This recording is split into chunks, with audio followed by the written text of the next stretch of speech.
जगद्गुरू रामानंदाचार्य नरेंद्राचार्यजी यांच्या प्रेरणेतून जीवनदान महाकुंभ अर्थात महाविशाल रक्तदान अभियान सुरू झाले.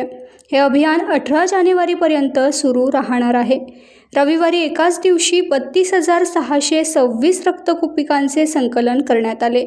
हे जागतिक उच्चांकन म्हटले जाते. मानवतेची सेवा हीच ईश्वर सेवा या भावनेतून रामानंद संप्रदायाच्या सदस्यांनी पहिल्याच दिवशी ही मोहीम यशस्वी केली.